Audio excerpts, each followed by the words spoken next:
All right, it's March. I'm actually frost seeding some Frigid Forage Trophy Clover today in this food plot. And you know, one thing this year, and hopefully not for much longer, but for the immediate future, we're gonna have to consider as food plotters is how to save money on fertilizer, because costs are through the roof. And you know, we've been thinking about some different ways we can do it, and we've come up with 3 pretty good ways. The first of which is kind of common sense. It's something that you probably should be doing, but I'm even guilty of ignoring it and not doing it. I know a lot of others are, and that's getting a soil test.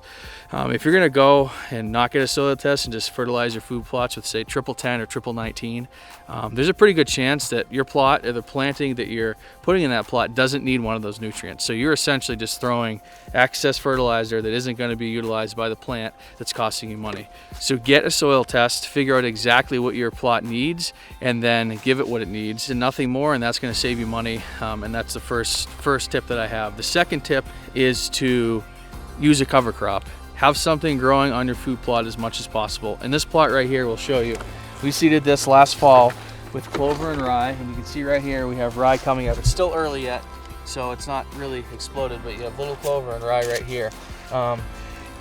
We are planning probably to come and plant something like an autumn quick plot or a big and beastie. So cereal grains, more or less, or brassicas in this plot. The clover is going to fix nitrogen. It's a legume, so it fixes nitrogen. You don't need to add any, so you're saving on nitrogen costs there.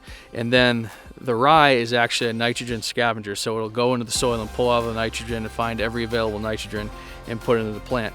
Now when we till it in this fall, all that available nitrogen will be in the soil for the brassicas or the cereal grains to eat and use, and we won't have to use as much fertilizer. So that's a great way to save and cut down on nitrogen costs. That cover crop can be planted in the spring or the fall. We actually planted this in the fall, so we have rye and the clover in here, but that doesn't mean you can't plant this in the spring if you hadn't last fall. So you can come in and seed maybe a Plow Down Clover, an annual clover that's going to grow fast and add that nitrogen to the soil for your fall planting. Or you can just go with a rye, a cereal rye or a winter rye. You can plant it in the spring. It will be a cover crop, preventing its soil erosion, and then in the fall when you terminate it and till it in, it's going to add that nitrogen to the soil that you need and save on that fertilizer cost. The last tip that I have is to consider planting a legume. We prefer Frigid Forage Trophy Clover. It's a perennial clover right here. I have it in here. You can see. I talked before about how clover is a legume. Legumes fix nitrogen, so they pull nitrogen out of the atmosphere and put it into the soil to utilize. They don't need nitrogen. So nitrogen is probably the most costly of all fertilizer. So consider planting that. Some other legumes or beans, some peas. If you don't have a big plot, those may not be the best option for you, but we're really high on clover for that reason. It works in almost all plots.